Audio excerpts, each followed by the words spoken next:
Hello दोस्तों, जरा एक पल के लिए सोचिए। क्या आप वाकई इंसानों को समझते हैं? उनके हाव भाव, उनके इरादे, उनके झूठ और उनके सच। क्यों कुछ लोग आपका भरोसा जीत लेते हैं जबकि उनके पीछे कुछ और ही कहानी छुपी होती है? क्यों कुछ रिश्ते अचानक टूट जाते हैं और कुछ लोग अचानक आपकी सबसे बड़ी कमजोरी बन जाते हैं? किताबों की इस दुनिया में आज हम आपको लेकर चलेंगे एक ऐसी यात्रा पर जो सिर्फ मन नहीं, मानव स्वभाव को भी पढ़ना सिखाती है। हम हर उस भावना की परत खोलेंगे जो हमें रोज दूसरों से जोड़ती है या तोड़ती है। इस वीडियो में हम जानेंगे कि कैसे इंसान दिखावे के पीछे क्या छुपा रहा है, कैसे हर मुस्कान के पीछे एक मकसद होता है और कैसे आप खुद को इतना जागरूक बना सकते हैं कि कोई भी आपको धोखा ना दे सके। तो अगर आप लोगों की सोच, उनकी चाल और उनके इरादों को पढ़ना सीखना चाहते हैं तो इस वीडियो को अंत तक जरूर देखिए, क्योंकि अंत में जो इंसानों की फितरत को समझ लेता है वही दुनिया पर राज करता है। First law, master your emotional self law of irrationality. जरा सोचिए, आपने कभी कोई ऐसा फैसला लिया है जिसे लेकर बाद में अफसोस हुआ?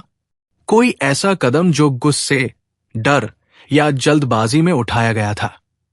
क्या कभी आपने सोचा है कि आप जिसे सोच समझकर किया गया निर्णय मानते हैं वो शायद आपके अंदर छुपी कोई अनदेखी भावना की आवाज थी?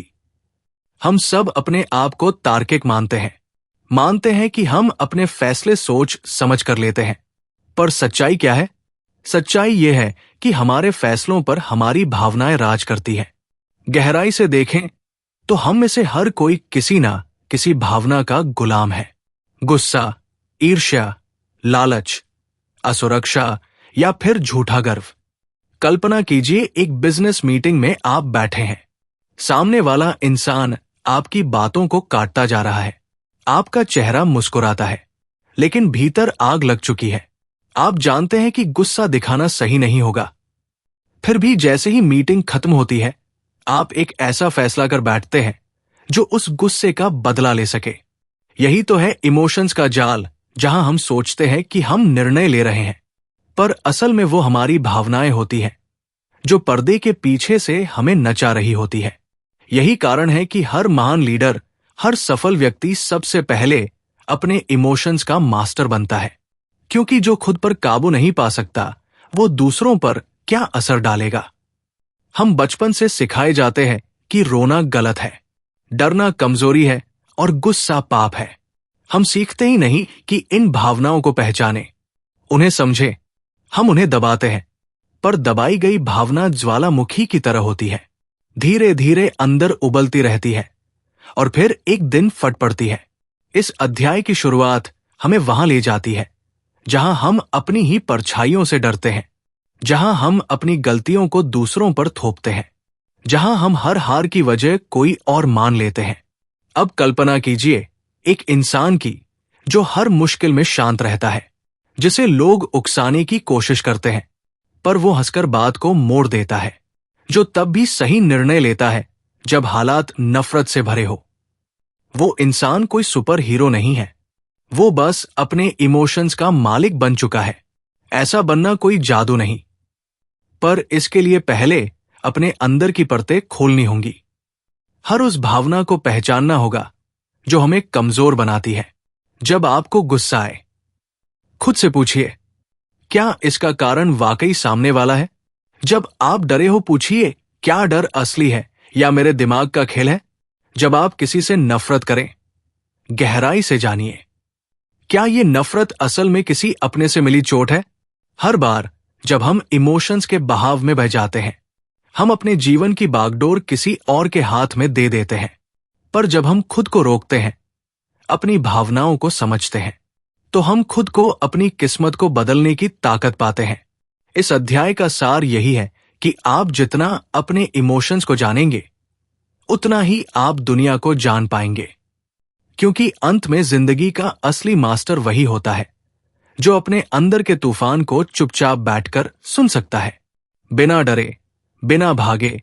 और फिर एक दिन ऐसा आता है जब वही इंसान दूसरों के तूफान को भी चुपचाप रोक सकता है। दूसरा कानून स्वप्रेम को सहानुभूति में बदले। नरसिंहवाद का कानून। क्या आपने कभी किसी से बात करते हुए महसूस किया है कि वो सुन तो रहा है, लेकिन असल में वो खुद के बारे में ही सोच रहा है? या फिर ऐसा कोई इंसान जो हर बात को अपनी कहानी में घुमा ले जाता है। आप दुख बांटने जाएं और वो आपको ही अपनी तकलीफों का पहाड़ सुना दे। ऐसे लोग हर जगह मिलते हैं, ऑफिस में, परिवार में, रिश्तों में। पर सबसे चौंकाने वाली बात यह है कि हम सब में कहीं ना कहीं ये आदत छुपी होती है। बस कोई मान लेता है और कोई जिंदगी भर उस नकाब को ओढ़े रहता है। इंसान की सबसे पहली, सबसे स्वाभाविक प्रवृत्ति होती है खुद से प्यार करना, खुद को सबसे ज्यादा अहमियत देना। और इसमें कुछ गलत नहीं है, जब तक वो प्यार सिर्फ अपने अंदर ही ना सिमट जाए। क्योंकि जब वो प्यार किसी और के दर्द को ना समझे, जब वो सिर्फ अपनी कहानी को ही सच माने, तो वहीं से शुरू होता है वो खतरनाक जाल जिसे हम नार्सिसिज्म कहते हैं। अब जरा एक पल को रुकिए, कल्पना कीजिए एक बच्चा जिसे बचपन में सराहना मिली, पर शर्तों के साथ, जिससे कहा गया तभी अच्छा हो जब तुम अव्वल आओगे। तुम्हारी अहमियत तुम्हारी उपलब्धियों में है। धीरे धीरे वो बच्चा अपनी असल पहचान खोने लगता है। वो खुद को वैसा बनाता है जैसा दुनिया उसे देखना चाहती है। और हर बार जब वो अंदर से टूटता है, वो बाहर और मजबूत मुखौटा पहन लेता है। बड़े होकर वो इंसान लोगों से जुड़ता नहीं, उन्हें इस्तेमाल करता है। हर तारीफ उसे हवा देती है, हर आलोचना उसे आग। अब सोचिए, क्या ऐसे लोगों को बदलना मुमकिन है? हां, लेकिन केवल तब जब वो खुद के प्यार को दूसरों की भावना से जोड़ पाए, जब वो अपनी पीड़ा को दूसरों की तकलीफ समझने की खिड़की बना पाए। क्योंकि सच्चा बदलाव वहीं से आता है जहां आत्म प्रेम करुणा में बदलता है। जरा रुकिए, एक दिन आप भी किसी ऐसे मोड़ पर खड़े हो सकते हैं जहां कोई आपकी बात नहीं समझेगा, जहां आपको लगेगा कि पूरी दुनिया खुदगर्ज है। और तब अगर आपने एम्पैथी सीखी है, तो आप जानेंगे कि दूसरों की चुप्पी के पीछे भी एक चीख छुपी होती है। आपके सामने बैठा इंसान जो कठोर लगता है, शायद वो भी अंदर से टूटा हुआ है। जो बात नहीं करता, शायद वो डरता है कि उसकी आवाज कोई सुनेगा ही नहीं। हर इंसान के पास एक कहानी है जो उसे बनाया है।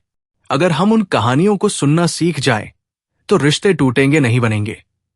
एम्पैथी कोई किताबों में सिखाई जाने वाली चीज नहीं है। ये तब आती है जब आप खुद से सवाल पूछते हैं, मैं सब कुछ जानते हुए भी क्या किसी और को समझने की कोशिश कर रहा हूं? जब आप किसी को सुनते हैं बिना उसकी बात काटे, जब आप किसी की आंखों में दर्द देख लेते हैं जिसे उसने कभी शब्दों में कहा ही नहीं, तब आप नार्सिसिज्म से दूर इंसानियत के असली रूप की तरफ बढ़ रहे होते हैं। और यही वो क्षण होता है जब आप सिर्फ अच्छे नहीं बनते, बल्कि वो इंसान बन जाते हैं जिसे दुनिया सच में सुनना चाहती है।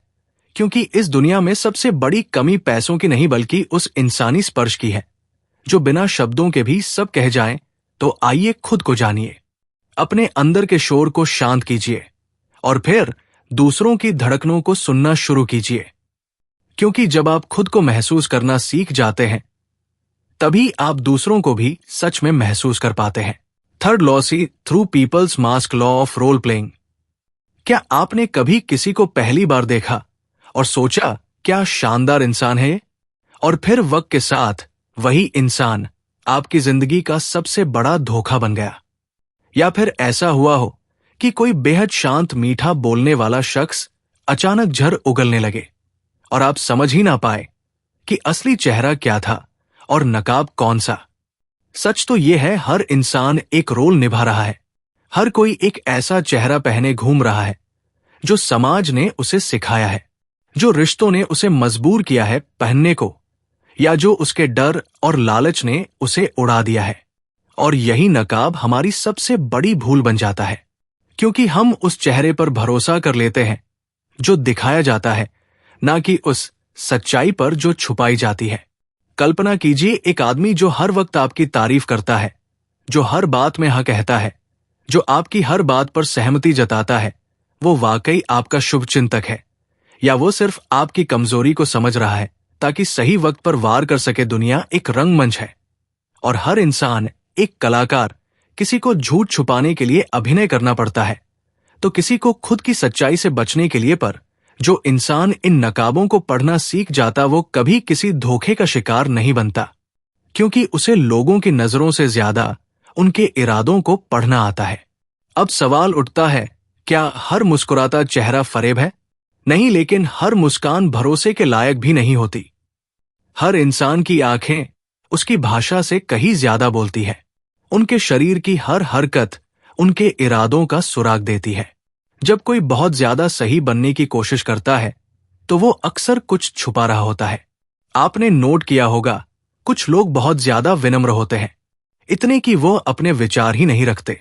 असल में वो डरते हैं कि अगर उन्होंने सच्चाई दिखाई तो लोग उन्हें छोड़ देंगे, और ऐसे में वो एक ऐसा किरदार गढ़ लेते हैं जो सबको पसंद आए। पर वो किरदार वक्त के साथ कमजोर पड़ता है, क्योंकि झूठ चाहे जितना भी सजा लो, एक दिन टूटता जरूर है। अब कल्पना कीजिए एक ऐसा इंसान जो हर किसी को चुपचाप देखता है। वो मुस्कुराता है पर उसकी नजरें गहराई से भांप लेती है कि कौन क्या सोच रहा है। वो सामने वाले की चाल, आवाज, हाव भाव सब कुछ समझ लेता है। ऐसा इंसान दूसरों को नहीं बदलता, वो खुद को इतना सजग बना लेता है कि कोई उसे बदल ना सके। और इस सजगता की शुरुआत वहीं से होती है जहां आप इंसानों को पढ़ना शुरू करते हैं, उनके कहे शब्दों से नहीं बल्कि उनके छुपाए भावों से। आप तब पहचानने लगते हैं कि कौन सच बोल रहा है और कौन सिर्फ एक स्क्रिप्ट पढ़ रहा है, कौन आपके साथ है और कौन बस अपने फायदे के लिए आपके पास है। ध्यान दीजिए, जो लोग सबसे ज्यादा आपको खुश रखने की कोशिश करते हैं वो अक्सर आपके सच से डरते हैं, और जो लोग कभी कभी आपकी सच्ची आलोचना कर देते हैं वो वही होते हैं जो आपको भीतर से जानते हैं। दुनिया में सच्चाई कम नहीं हुई है, पर उसे पहचानने वाले कम हो गए हैं। इसलिए अगर आप खुद को सुरक्षित रखना चाहते हैं, अगर आप रिश्तों में स्थिरता चाहते हैं, तो सीखिए लोगों के नकाब के पीछे छिपे चेहरे को पहचानना। क्योंकि असली ताकत उस इंसान के पास होती है जो मुस्कुराते चेहरे के पीछे छिपी उदासी भी देख सके, जो भीड़ में भी अकेले इंसान की चुप्पी को सुन सके, और जो दुनिया के रंगमंच पर सबसे पहले पर्दे के पीछे झांक सके। याद रखिए, जब आप देखना शुरू करते हैं तो लोग छुपना बंद कर देते हैं, और वहीं से शुरू होती है आपकी असली शक्ति। चौथा कानून, लोगों के चरित्र की ताकत निर्धारित करना। कंपल्सिव बिहेवियर का कानून। आप किसी को सालों से जानते हैं, साथ उठना, बैठना, काम करना, हंसना, रोना सब कुछ किया है। आपको लगता है कि आप उसे पूरी तरह पहचानते हैं, लेकिन फिर एक दिन एक छोटा सा संकट आता है और वही इंसान एकदम बदल जाता है। जो भरोसेमंद लगता था वो पल में गायब हो जाता है, जो मजबूत दिखता था वो अचानक बिखर जाता है। ऐसे में सवाल उठता है, क्या हम वाकई लोगों को जानते हैं? कई बार हम चेहरे पहचान लेते हैं, आदतें समझ लेते हैं, पर एक चीज जो हम बार बार अनदेखी कर देते हैं वो है किसी इंसान का चरित्र, उसका असली स्वभाव। क्योंकि असली इंसान वही होता है जो वो तब बन जाता है जब हालात उसके खिलाफ होते हैं। हम अक्सर लोगों को उनकी बातों से आंकते हैं, जो दिखाते हैं, जो बोलते हैं, जो वादे करते हैं, पर जब उनके शब्दों की परतों को हटाओ तो उनके अंदर एक पैटर्न छुपा होता है, एक ऐसा व्यवहार जो बार बार दोहराया गया है। इसी पैटर्न को कहते हैं कंपल्सिव बिहेवियर, यानी मजबूरी में दोहराई गई हरकतें। ऐसी आदतें जो इंसान बार बार करता है, चाहे वो जानता हो कि वो गलत है, चाहे उन्हें छुपाने की कितनी भी कोशिश की जाए। अब जरा ध्यान से सोचिए, क्या आपके जीवन में कोई ऐसा इंसान है जो हर बार गुस्से में वही शब्द कहता है, या जो हर बहस में पीड़ित बनने का नाटक करता है, या जो हर रिश्ते में खुद को मासूम दिखाकर दूसरों को दोष देता है? ये सब महज इत्तेफाक नहीं होते, ये है वो गहरी जड़ें जो उनके व्यक्तित्व में इतने गहरे ढसी होती है कि वह चाहकर भी नहीं बदलते। और यही कारण है कि जब आप किसी के साथ गहरा रिश्ता बनाना चाहें, चाहे वो दोस्ती हो, व्यापार हो या जीवन साथी, तो आपको उनकी नीयत नहीं, उनके चरित्र को पढ़ना होगा। उनके शब्दों से नहीं, उनके इतिहास से जानना होगा कि वो कौन है, कैसे वो संकटों का सामना करते हैं, कैसे वो आलोचना लेते हैं, कैसे वो दूसरों की सफलता पर प्रतिक्रिया देते हैं। क्योंकि असली इंसान वही होता है जो अपने खराब वक्त में सामने आता है। आप देखेंगे कुछ लोग हर बार असफलता पर दूसरों को दोष देते हैं, कुछ लोग हमेशा पीड़ित बनने की कला में माहिर होते हैं, और कुछ ऐसे होते हैं जो हर हाल में शांत रहते हैं, सीखते हैं, गिरते हैं और फिर मजबूती से उठते हैं। ऐसे लोग कम होते हैं, पर उनकी पहचान वही करता है जो देखना जानता है। चरित्र को पहचानना कोई आसान काम नहीं, क्योंकि ये वह चीज है जो शब्दों में नहीं हरकतों में छुपी होती है। ये तब उजागर होता है जब कोई इंसान दबाव में होता है, जब उसे कोई फायदा नहीं दिखता, जब सामने वाला कमजोर होता है, और फिर भी वो इंसाफ करता है। आप किसी को छोटे छोटे पलों में परख सकते हैं। कैसे वो वेटर से बात करता है, कैसे वह अपनी गलती को मानता है या छुपाता है, कैसे वो तब व्यवहार करता है जब उसे कोई देख नहीं रहा होता। यही वो लक्षण है जो किसी इंसान की आत्मा को दर्शाते हैं। तो जब अगली बार आप किसी पर भरोसा करने लगे, तो सिर्फ उनकी तारीफों, उनके मुस्कानों या उनके दावे ना सुने। गहराई में जाइए, उनकी आदतों को देखिए, उनके पुराने फैसलों को जानिए, उनकी प्रतिक्रियाओं को गौर से समझिए। क्योंकि जो इंसान बार बार एक ही गलती करता है, वो उसे फिर से करेगा, चाहे आपने कितनी भी उम्मीद क्यों ना लगा ली हो। और जो इंसान बार बार सीखता है, खुद को सुधारता है, उसके साथ खड़े रहना किसी सौभाग्य से कम नहीं। याद रखिए, बुद्धिमानी यही है कि हम लोगों को उनके अभिनय से नहीं, उनकी आदतों से पहचानें। क्योंकि जब आप किसी के चरित्र को जान जाते हैं, तो आप भविष्य देख लेते हैं, उससे पहले कि वो आपकी जिंदगी का हिस्सा बने। Fifth law become an elusive object of desire, law of covetousness. कभी आपने गौर किया है, जो चीज हमें आसानी से मिल जाती है, वो धीरे धीरे अपनी चमक होने लगती है, और जो चीज दूर हो, छुपी हो, जिस तक पहुंच पाना मुश्किल लगे, वो हमें और भी ज्यादा लुभाने लगती है। ये इंसानी फितरत है। हमें वही चीज सबसे ज्यादा चाहिए होती है जो हमारे पास नहीं है, और जो हमारे पास है उसे हम अक्सर नजरअंदाज कर देते हैं। अब सोचिए, कभी कोई इंसान आपकी जिंदगी में आया होगा जिसने आपसे खास बात की, आपको समय दिया, पूरा ध्यान दिया, पर कुछ दिनों बाद आप खुद ही उससे दूर होने लगे। लेकिन वही एक और इंसान था जो कभी पूरा नहीं खुला, जो कभी पूरी तरह से आपका नहीं हुआ, और आप आज तक उसे भूल नहीं पाए। ऐसा क्यों होता है? क्योंकि इंसान की चाहत तर्क से नहीं, कमी से चलती है। जो नहीं है वो ज्यादा कीमती लगता है, जो अधूरा है वो ज्यादा आकर्षक होता है। और अगर आप चाहें तो इस मनोविज्ञान को अपनी ताकत बना सकते हैं। हर इंसान चाहता है कि उसे चाहा जाए, पर जो सबसे ज्यादा चाहा जाता है वो कभी आसानी से उपलब्ध नहीं होता। जो हर वक्त सामने होता है, जो हर मैसेज का तुरंत जवाब देता है, जो हर बार हाँ कहता है, जो खुद को खोकर सामने वाले को खुश करता है, वो धीरे धीरे जरूरी नहीं, साधारण बन जाता है। अब जरा सोचिए, आप किसी पार्टी में जाते हैं, हर कोई अपनी बात कह रहा है, लेकिन एक शख्स कोने में खामोशी से खड़ा है। वो किसी से ज्यादा बात नहीं कर रहा, बस मुस्कुरा रहा है। वो अलग है, आत्मविश्वासी है, और सबसे ज्यादा रहस्यमय है। क्या आप उसे नोटिस नहीं करेंगे? यही होता है इल्सिवनेस, यानी अपनी उपलब्धता को सीमित करना, अपने भीतर एक ऐसा आकर्षण बनाना जहां लोग आपको पाने की कोशिश करें, ना कि आप उन्हें समझाने में लगे रहे कि आप क्यों खास है। आपका वजूद ही जवाब बन जाए, आपकी खामोशी में ही सवाल उठने लगे, और आपकी गैर मौजूदगी में ही लोगों को आपकी अहमियत महसूस हो। कई बार हम इतने जल्दी अपनी पूरी कहानी बयां कर देते हैं कि सामने वाले के पास जानने को कुछ बचता ही नहीं। पर अगर आप कुछ अधूरा छोड़ दें, अगर आप थोड़ा रहस्य छोड़ दें, तो सामने वाला हर बार आपके बारे में और जानने को आतुर रहेगा। चाहे वो प्यार हो, दोस्ती हो या व्यापार। अगर आप हर वक्त उपलब्ध हैं, तो आपकी कीमत घटती जाती है।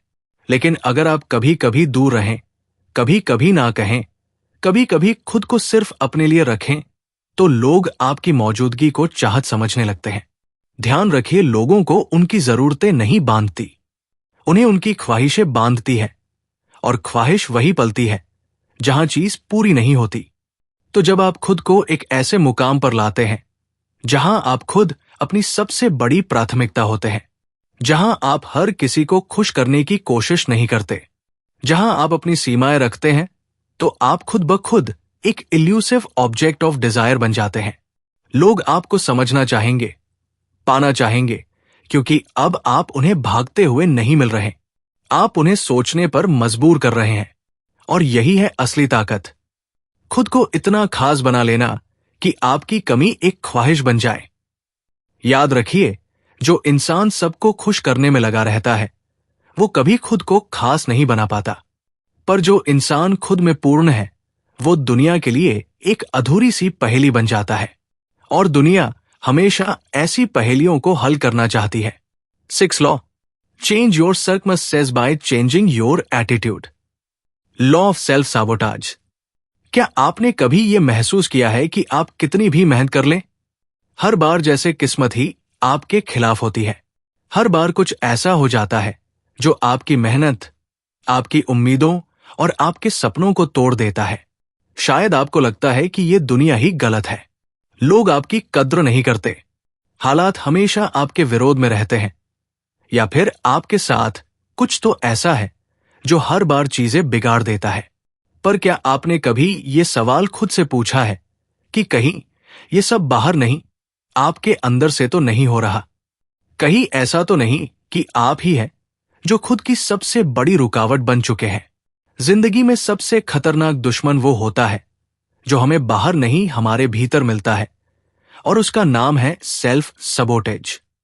ये वही आदत है जब आप खुद अपने ही रास्ते में कांटे बिछा देते हैं, जब आप अपने डर, अपने शक, अपनी असुरक्षा को सच्चाई मान लेते हैं और बिना जाने खुद को नीचे गिराने लगते हैं। अब एक छोटी सी कहानी सोचिए। एक बच्चा है जो बचपन से सुनता आया है कि तू कुछ बड़ा नहीं कर पाएगा, तेरे अंदर दम नहीं है, तेरे जैसे लोग कभी सफल नहीं होते। वो बच्चा बड़ा होता है, पढ़ता है, कोशिश करता है, लेकिन जब भी उसे कोई बड़ा मौका मिलता है वो अनजाने में उसे खो देता है। कभी देर कर देता है, कभी खुद पर भरोसा नहीं कर पाता, कभी गलत लोगों पर भरोसा कर बैठता है और फिर कहता है मुझे मौके ही नहीं मिले। पर सच्चाई यह है, मौके आए थे, लेकिन उसका माइंडसेट पहले ही तय कर चुका था कि वो उन्हें संभाल नहीं पाएगा। यही है एटीट्यूड की ताकत। आपकी सोच ही तय करती है कि आप जीतेंगे या हारेंगे। कभी कभी तो शुरू होने से पहले ही एटीट्यूड सिर्फ एक नजरिया नहीं है, ये वो चश्मा है जिससे आप इस दुनिया को देखते हैं। अगर आपका चश्मा धुंधला है तो सामने खड़ा मौका भी मुसीबत जैसा दिखेगा। अब सोचिए, अगर आप हर बार सोचते हैं मेरे साथ तो हमेशा ऐसा ही होता है, मेरी किस्मत ही खराब है, मुझसे नहीं होगा, तो ये वाक्य सिर्फ शब्द नहीं रह जाते, ये आपके दिमाग की दीवार बन जाते हैं जो हर नई संभावना को बाहर ही रोक देते हैं। इस दुनिया में 2 तरह के लोग होते हैं, एक जो हर परिस्थिति में बहाने ढूंढते हैं, दूसरे जो हर परिस्थिति में रास्ता ढूंढते हैं। और ये फर्क उनके हालात में नहीं होता, ये फर्क उनके एटीट्यूड में होता है। आप चाहे तो दुनिया को कोसते रह सकते हैं, या फिर आप खुद से एक वादा कर सकते हैं कि चाहे जैसी भी परिस्थिति हो आप खुद को हारने नहीं देंगे। क्योंकि जब आप अपने सोचने का तरीका बदलते हैं तब आपकी किस्मत नहीं, आपकी दुनिया बदल जाती है। और हां, ये आसान नहीं है। हर रोज आपको अपने अंदर की उस आवाज से लड़ना होगा जो कहती है तू नहीं कर सकता। लेकिन हर बार जब आप उस आवाज को नजरअंदाज करते हैं, हर बार जब आप खुद पर भरोसा करते हैं, हर बार जब आप गिरकर भी उठ खड़े होते हैं, आप अपने पुराने असवों को पीछे छोड़ देते हैं। आप खुद को एक नई दिशा में ढालते हैं, एक ऐसी दिशा जहां आप हालातों के गुलाम नहीं, मास्टर बनते हैं। याद रखिए, बदकिस्मती सिर्फ एक भ्रम है जिसे हम अपनी ही नजरों से पालते हैं। लेकिन जब हम ये मान लेते हैं कि हमारी एटीट्यूड ही हमारी असली ताकत है, तो हम हर हार में एक सबक देखते हैं, हर मुश्किल में एक मौका और हर अंधेरे में एक उम्मीद। तो अगली बार जब आप सोचें कि मेरे साथ ही क्यों, तो खुद से पूछिए, क्या मैं खुद ही तो अपने रास्ते में नहीं खड़ा हूं? और अगर जवाब आए तो मुस्कुराइए, क्योंकि अब आपके पास सबसे बड़ी शक्ति है और बदलने की शक्ति। 7th law, confront your dark side law of repression. क्या आपने कभी खुद से भागने की कोशिश की है? रात के सन्नाटे में जब सब कुछ शांत होता है और आप अकेले होते हैं, तब आपके अंदर कोई आवाज उभरती है। कोई पुराना दर्द, कोई अधूरी ख्वाहिश, कोई गुस्सा, कोई डर जिसे आप रोज दिन के शोर में दबा देते हैं, पर वो फिर भी वहां है, आपके भीतर, शांत पर ताकतवर। एक ऐसा हिस्सा जिसे आप दुनिया को नहीं दिखाते। हम सबके अंदर एक अंधेरा हिस्सा होता है, एक ऐसी परछाई जिसे हम ना देखना चाहते हैं ना स्वीकारना। हम खुद को सभ्य, शांत और समझदार दिखाते हैं, पर कभी कभी एक छोटी सी बात हमें उस रूप में बदल देती है जिसे हम पहचान नहीं पाते।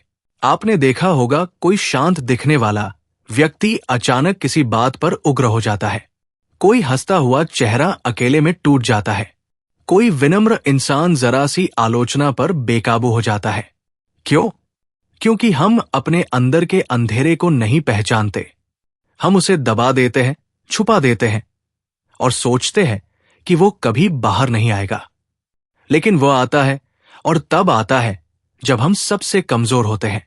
आपके अंदर जो गुस्सा दबा हुआ है, जो जलन, जो डर, जो नफरत, अगर आप उसे समझेंगे नहीं तो एक दिन वो आपको अपने कब्जे में ले लेगा, और ये सब बिना आपकी इजाजत के होगा।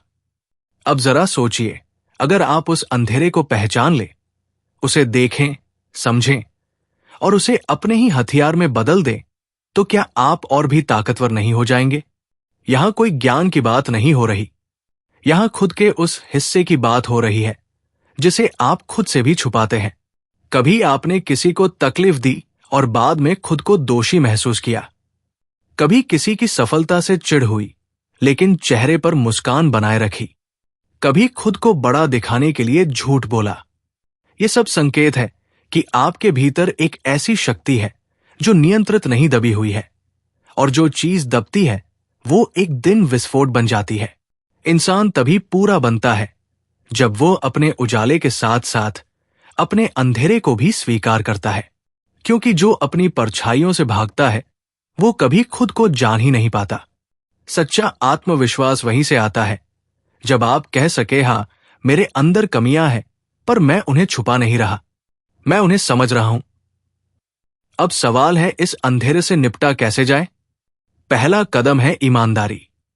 खुद के सामने ईमानदार बनना, बिना नकाब, बिना बहाने। रोज खुद से पूछिए, किस बात ने मुझे परेशान किया? क्या मैं सच में खुश हूं या सिर्फ दिखावा कर रहा हूं? मुझे किस चीज से डर लगता है जिसे मैं मान नहीं रहा? और जब आप ये सवाल खुद से पूछते हैं तो आप अपने अंदर के अंधेरे से दूर नहीं, पास जाने लगते हैं। धीरे धीरे आप देखेंगे कि वो अंधेरा ही आपको मजबूत बना रहा है। वो गुस्सा अगर समझा जाए तो हिम्मत में बदल सकता है। वो जलन अगर पहचानी जाए तो प्रेरणा बन सकती है। वो डर अगर स्वीकारा जाए तो शक्ति में बदल सकता है। यही है इंसान की सबसे बड़ी ताकत, अपने अंधेरे को देखकर भी उसे डरना नहीं, क्योंकि जो अपने भीतर के तूफानों से लड़ना सीख जाता है उसे बाहर की दुनिया कभी हिला नहीं सकती।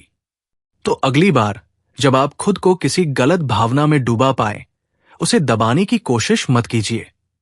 बैठ जाइए, उसे देखिए, उससे बात कीजिए और कहिए, मैं जानता हूं तुम मेरे अंदर हो, लेकिन अब मैं तुम्हें समझता हूं।